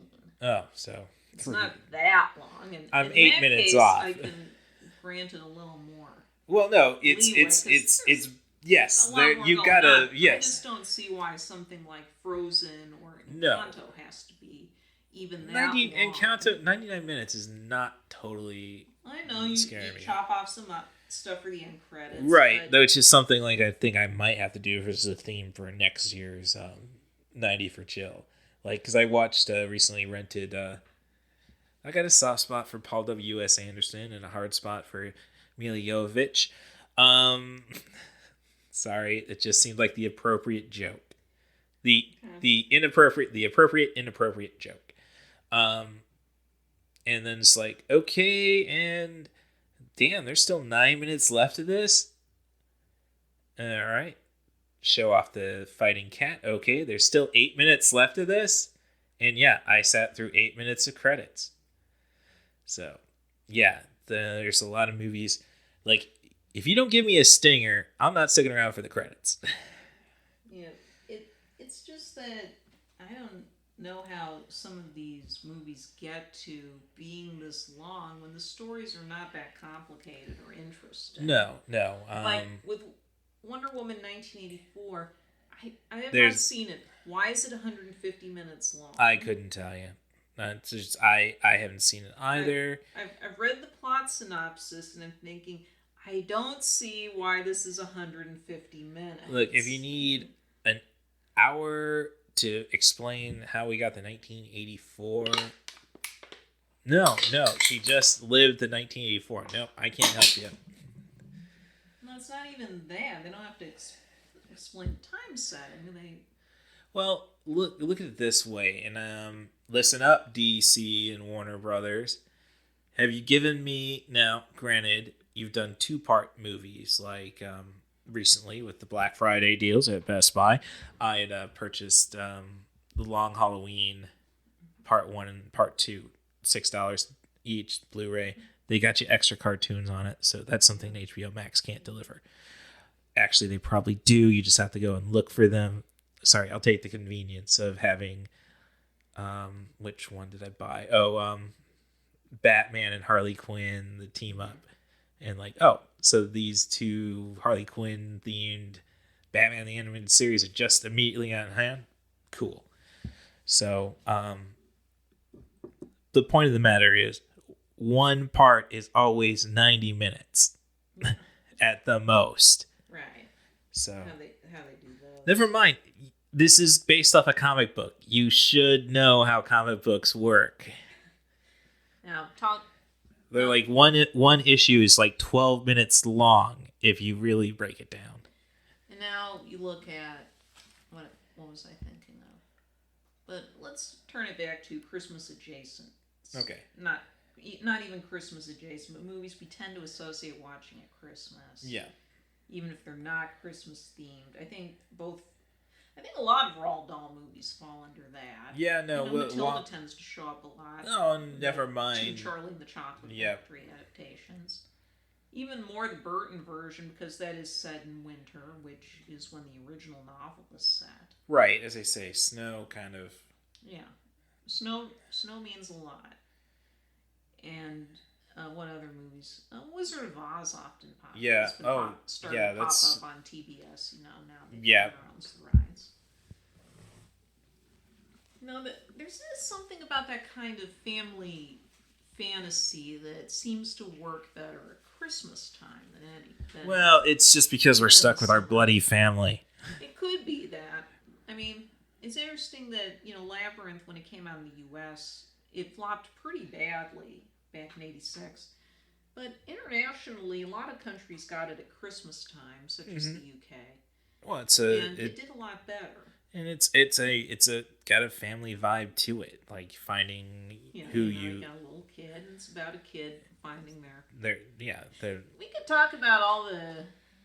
There's a whole episode you could probably do about kids' films of the '80s with these young girl protagonists. Right. Is there a stinger at the end of Labyrinth? I can't recall. No. Okay, then we got to do an episode on that at some point. I'm not going to necessarily volunteer the Poetic Critic. That's the Poetic Critic on Letterboxd, just because I know a lot of mother lovers are going to be jumping at doing a Labyrinth podcast. Sorry. I'm glad to see people came around on Labyrinth after so long. Mm-hmm. For a while, it felt like it was me and Leonard Maltin, but... Hey, Look, you're big getting into Labyrinth happened around the same time Outside dropped. That got me in the 9 Inch Nails. I owed Labyrinth a lot. Well, I liked it. I remember... No, I mean, I loved it back in 1988 when we saw it. Yeah, we went to the Christmas Kitty matinee. Exactly. This is the kind of film you truck out for the Christmas Kitty matinee show. Pee-wee's Big Adventure, which has no Christmas relation, but just feels right. Yes. No, it's... Because it's got a bike in it, and everybody likes a bike. I mean, I do have to revisit The Wizard, because that was released in Christmas '89. And Shout Selects just brought that out on Blu-ray, I think. Right, and as they say, Super Mario Brothers works, people. You just gotta... If you're gonna release a big commercial for toys, you might as well do it at Christmas time. Yeah, I mean, that's may have been the mistake. The My Little Pony movie, the most recent one. Yeah. Like, why didn't you wait 2 more months? Well, that's because they probably feared it. Because that was 2017, right?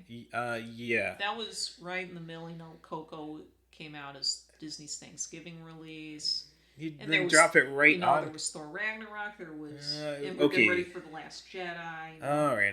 That would be a tough year. Yeah, Disney, pretty much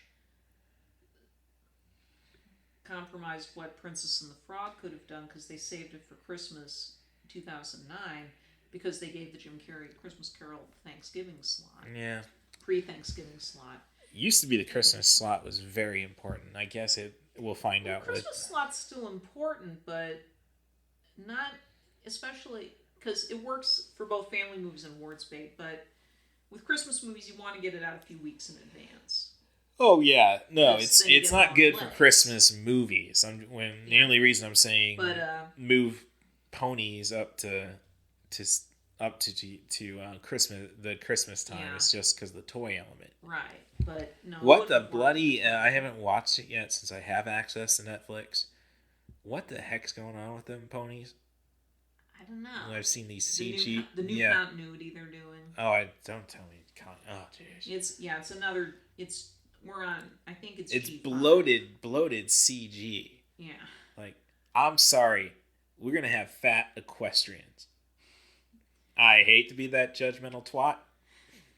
So, all right. So, Christmas movies sit around. We got into that. We've done the Jace. I mean, I did find some movies I was interested in, just didn't have the time. Obviously, with my cynicism, Krampus. Just, as I said, I haven't seen that yet. I got over. Well, Toni Collette's in it, so it's got to have something.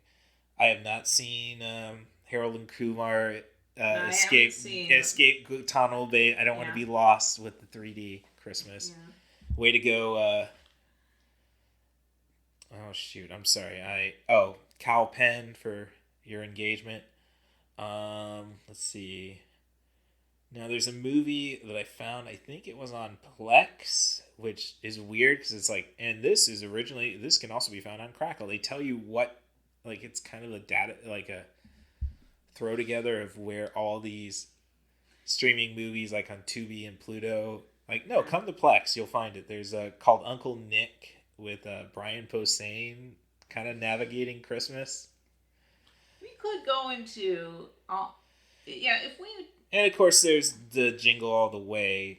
Yeah, that's the movie I was duology. thinking of among 90s Christmas movies. Yeah. Don't and take things another thing, like, I don't know. The biggest problem with Christmas on streaming services is there's a paywall. You're not getting a lot of free stuff on Tubi, Plex. Yeah, Tubi has some interesting Christmas stuff. Some interesting, but you got to take the time to look and dig. Yeah. You can find some interesting surprises if you dig, especially if you look at foreign language productions. Oh, no, there's like... Because if you want, you can do a whole episode about the most interesting Christmas movies from other countries and cultures. Like, there's a Finnish production just known as Christmas Story, which is basically a Santa origin story, but until the very end, there's no magic involved, and it's a little simple storybook drama about an orphan kid growing up in Lapland who gradually becomes a toy maker and giver, and it's a surprising. It's kind of a rough-hewn little movie with great production values, and the English dub is good. Okay. It only got an American release because it was one of those faith-based companies, because it's not overtly secular. There's been a bunch of talk at my job about PureFlix. Now, this isn't a PureFlix thing. No, I know, but are you familiar with PureFlix? Brad, I follow the Cinema Snob. Yes. He covers that kind of... Oh, yeah. So... That's infamous. Yeah, okay. Or the Japanese stop-motion animated feature, Nutcracker Fantasy from 1979, which, in the English dub, if you want to hear Christopher Lee belt out some songs of I Got a Movie for You. So, other movies I was looking at were The Nutcracker in the Four Realms. Yeah, I have not seen that one, but boy, howdy, is the big plot twist one of the dumbest I've ever heard, especially for given the subject matter. Well, let's not ruin that for people who are like... No, I'm not going to ruin it, but I think it was the reviewer at RogerEbert.com who said she was watching the movie and she had a kid with her, and when they got to the big plot twist, the kid turned to her and said, "Who knew?" Oh, jeez.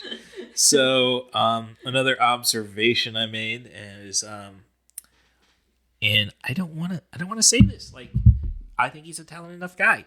There's just way too many Vince Vaughn movies, and you can't have too many Vince Vaughn Christmas movies. You just can't.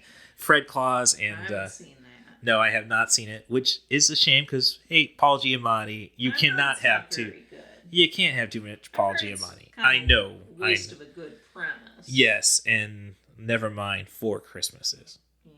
So, Vince Vaughn, get your agent on the phone or something. I'm talking about. I could talk or about, team up with Owen Wilson. I could talk about Nutcracker adaptations, at least the larger scale ones, because there have been cheap cartoons for TV. Right. But Nutcracker Fantasy from '79 was done by the Sanrio folks. This was around the time they were doing films like the Unico movies. Yeah. Early the anime productions. Right. And it's a fairly faithful adaptation of the E.T.A. Hoffman book that the Nutcracker is based on, the ballet. And it's, the thing about the stop-motion anime, it's a stop-motion film, because a lot of people might not realize this, but Rankin Bass worked with a Japanese animation studio called Topcraft on a lot of their specials. Yeah. And so they knew how to do stop-motion. This plays a lot like a Rankin Bass special, but with a more dreamy, darker tone. And they did a very professional English dub with these little wooden dolls. And they use the Tchaikovsky music, but there's also some original songs, and Christopher Lee voices several characters in the dub. There's also Melissa Gilbert, Joanne Worley, and Roddy McDowell. All right. And it's worth tracking down.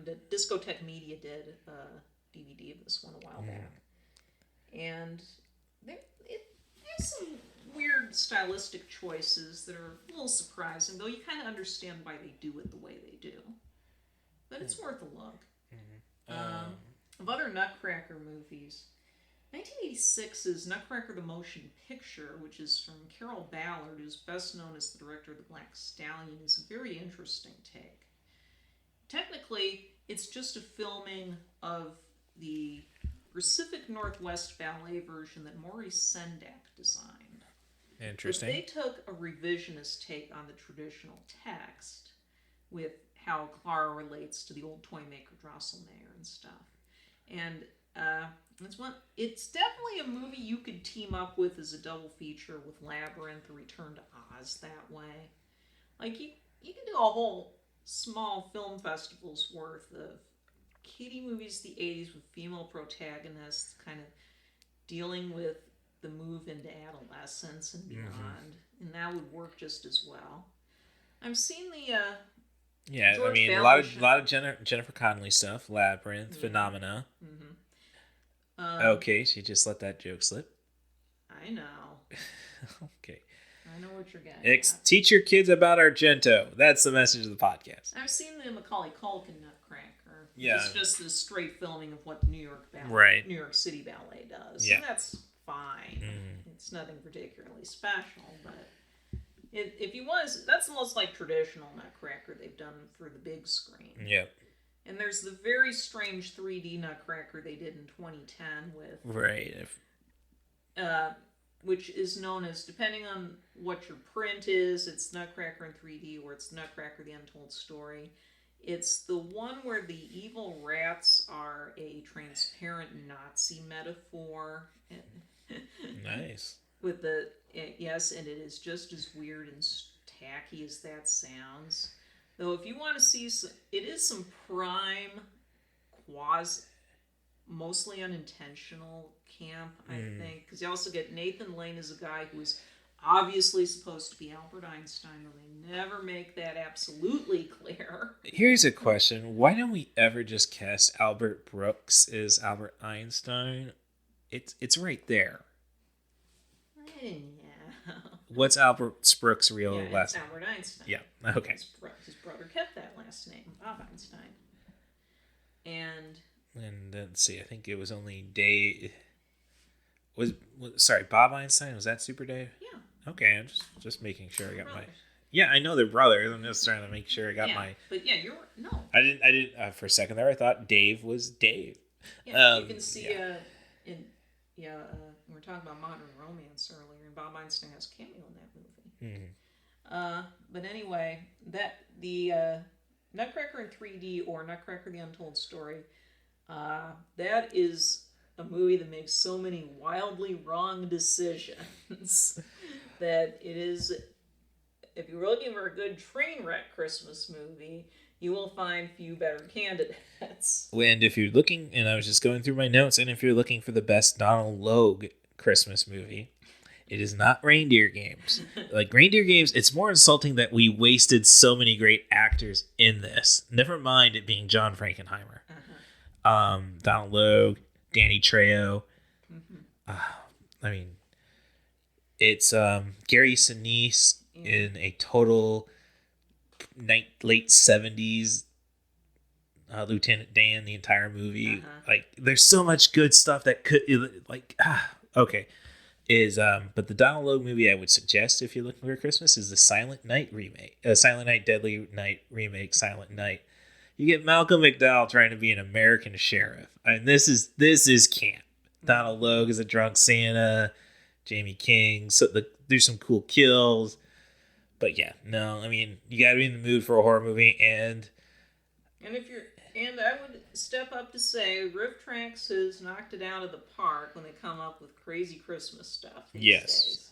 I mean, we're not just talking the stuff MST3K did, because they did, they have done remakes. Them and Cinematic Titanic have retackled stuff like Conquers the Martians, but they've also done, like, I believe, they did Here Comes Santa Claus from 1984, though they retitled it, I believe, in Santa Claus. Right, yeah. Or as Bill puts... No, Santa Claus... Sorry, I was about to say, I was about to do the African characters in that one. It's like, nope, Russ, stop. Yeah, or as, I think it was Bill gives it the retitle midway through the riff. This movie was originally titled Santa Claus and the Christmas Fairy Go to Burkina Faso and Talk to Monkeys. Yeah, it's... And, or all the obscure Christmas specials that Bridget and Mary Jo in particular have tracked down, like an early Seth Green appearance in a TV special called Charlie's Christmas Secret. Of course, an early joke is the secret is he's Jewish. That's about a little kid who decides to help out some down and out people. With Chris, and I hate to say it because I think they're the most overrated band of all time, but we really do need Kiss Save Santa Claus. Maybe, I don't know. I mean, Gene and Paul are up for it. I think Seth MacFarlane is so disconnected from Fox that I'll do my animation style to recapture that. What other ones were? What other riff tracks have they done? Now, Bridget and Mary Jo found some neat stuff to poke fun at, such as an animated special from the mid-'70s inspired by the Yes, Virginia letter, which is animated by the same folks who did the Peanuts specials, and it looks a lot like a Peanuts special, too. Or they've done a few takes on Christmas Carol short form adaptations. Now, riff tracks tends to bring it when they do Christmas stuff. Of course, they've done the legendary Santa and the Ice Cream Bunny, which I knew about before it was cool, because the Agony Booth was pretty much the place that dug that one up. I have no evidence anyone else had done it, except maybe the old Kitty Matinee website that's now defunct. Because that is still... Because that was one of the first reviews I read at that site back when I was writing for it for a while. And for a time they were trying to experiment with paid subscriptions or something to the site. And they paid us out a bit. And in my case, I said, I'll just take a DVD. And the guy in charge got me a copy of Santa Claus and the Ice Cream Bunny, which, it had to have been a VHS rip, because there wasn't anything else at the time. And I saw it before the Riff Tracks gang got their hands on it. Much less before they managed to track down the Jack and the Beanstalk version as opposed to the Thumbelina version we all knew. If you're a Riff Tracks fan, you know what I'm talking about here, but if you're not... I guess one movie that Kevin Murphy, going by Twitter, is thinking might be a good Riff Tracks candidate is Santa Claus the movie, which he really doesn't like. But I don't know if that would work as Riff Tracks. I can see why it's a tempting target because it has such a bad reputation among the more high-profile Christmas kiddie movies. But I think when you've done stuff like Santa and the Ice Cream Bunny or Here Comes Santa Claus or that, I think you're being a bit harsh on something like Santa Claus the movie. I know the feeling is it's too big, it's kind of oppressive. I like to joke that if anything, all the elves dance, sometimes there's a lot of overextended jillilding. Like one critic at the Moria website put it this way: they could have cut the runtime to like a half if they just cut all the elves dancing stuff down. But I always think of that riff exchange in the Alpha Antic short on Mystery Science Theater 3000. I never had that much fun as a kid. Nobody did. Because I think that's what bugs people about your more sentimental Christmas movies, is that they can lay it on really thick. But that's not always a bad thing. I mean, that's sometimes what you want. I think that probably is, now that I think about it, one reason Hallmark movies are so popular. I guess we're winding down. Yeah, I mean, I guess what I'm getting at, what I got out of all this experience is more or less that, maybe I want my Christmas spirit back. Maybe I want to believe that there's something wholesome to it all. But it's just very difficult to find a solid message. I mean, you're trying to find the sweet spot that's honest about what's good about Christmas, but can criticize what's wrong with how we treat it. Yeah, I think that's it. So it's just so much easier to and who's John McClane running from this time? I mean, it's that Die Hard is everything that's right with Christmas. It's a man who just wants to see his kids, and it's not kidnap, and it's not like stuff we see in from the 1980 and 1981 cinema snob review. Whatever that James Caan movie was. Thief. There's the kid thing in Thief. No. That was he was talking about. We're talking about the 81 movie that was in Proper Channels. I thought James Caan had Improper Channels was the one with Alan Arkin. Yeah. But there was also one that James Caan had done, Hide in Plain Sight. Okay, yeah. In 1980, which is man wants to track down his kids. Right. Okay. Apparently, that was a very popular theme in the early 80s. Yeah, it's never mind. What is it, Arthur with Al Pacino? Yeah, the one that became such a brilliant running gag on 80s all over. Yeah, I mean, so yeah. Trying to hold on to your kids or track down your kids. Yeah. It was post Kramer versus Kramer thing. Right, and I guess like Christmas movies, everybody misses the goddamn point. And I wish I don't know. I guess I'm just a single 40-something, no kids, just a couple cats. And I don't know if I'm searching for that Christmas spirit or it's just like we have it all right here. Mm-hmm. And a PlayStation 5. So, well, thank you very much. I'm glad this is a conversation that you were able to carry, which is very cool. Makes it a lot easier for me. Doesn't make it seem like I got my head up my ass all the time. So thank you very much for that. The Poetic Critic. That's letterboxd.com/ThePoeticCritic. You can find me on Letterboxd at username CMDarth. That's Charlie Mary DARTH. And follow me on Twitter at CatBusRuss. That's where I prefer to get all my hate. Just dealing with some right-wing trolls right now. So it'd be nice change of pace to say my podcast sucks. And of course, rate and give me those 5-star reviews on your podcast apps just to help the algorithm, and subscribe on top of that. So thank you very much for coming back to 90 for Chill, for listening. And thank you for Sasha Harden for being there for me throughout and still my inspiration on just trying to be a success in life.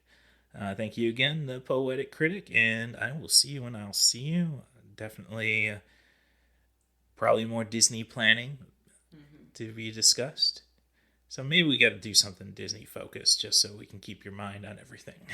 But I don't know. I got 2 podcasts lined up, and of course, it's a podcast. We got to do best of bollocks when it comes to the end of the year. So thanks again for coming back to 90 for Chill, and thank you, the Poetic Critic. You're welcome. And let's see if I hit the applause button on the first time. I didn't hit it long enough.